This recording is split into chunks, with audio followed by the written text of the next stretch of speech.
নমস্কার বন্ধুরা, সম্বাস কুকিংয়ে আপনাদের স্বাগত। আজকে আমি রান্না করব পটল পোস্ত। পটল পোস্ত করার জন্য এখানে আমি কড়াইতে তেল দিয়ে দিয়েছি। দিয়ে দেব কালো জিরে ফোড়ন, আর দিয়ে দেবো একটা বড় সাইজের পেঁয়াজ পাতলা পাতলা করে কেটে নেওয়া।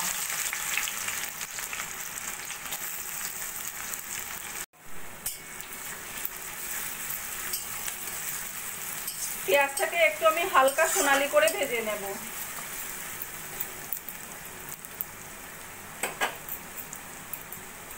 পেঁয়াজ হালকা সোনালি করে ভেজে নিয়েছি। এবার দিয়ে দেব আগে থেকে কেটে রাখা আলু।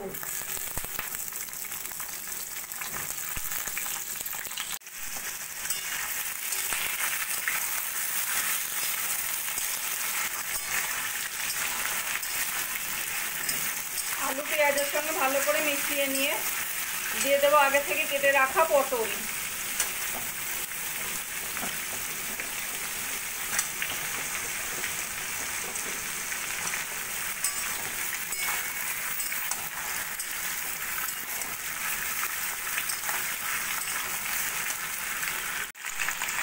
সব আলু পটলগুলো দিয়ে দিয়েছি। এবার দিয়ে দেবো আমি পরিমাণ মতো নুন হলুদ।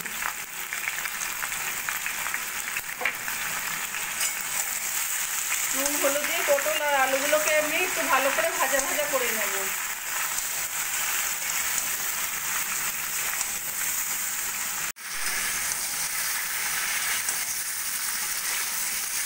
নুন হলুদ দিয়ে আলু পটল হালকা রং ধরেছে এরকম ভাজা করে নিয়েছি।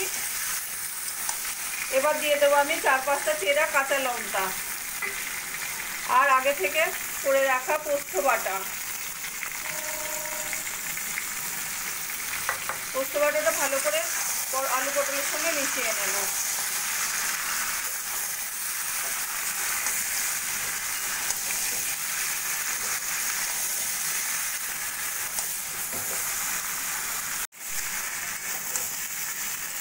পটল দিয়ে 2-3 মিনিট মতো ভাজা ভাজা করে নিয়েছি। এবার দিয়ে দেবো আমি পোস্তর বাটিটা ধুয়ে জল।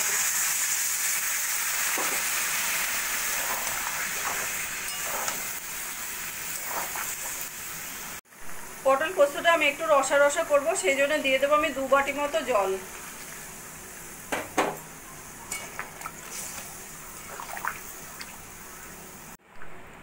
এবার একটা ঢাকা দিয়ে আলু পটলগুলো যতক্ষণ সিদ্ধ না হচ্ছে রান্নাটা করে নেব।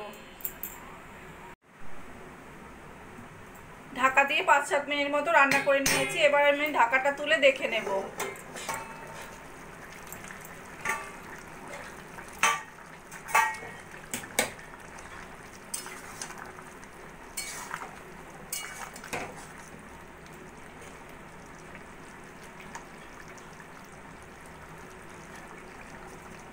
আলু পটলগুলো সুন্দর সিদ্ধ হয়ে গেছে।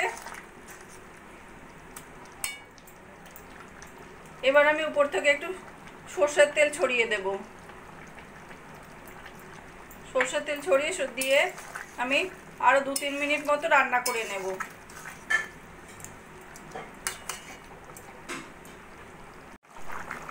সরষের তেল দিয়েও আরো 2-3 মিনিট মতো রান্না করে নিয়েছি। এবার আমি গ্যাসটা বন্ধ করে দেব।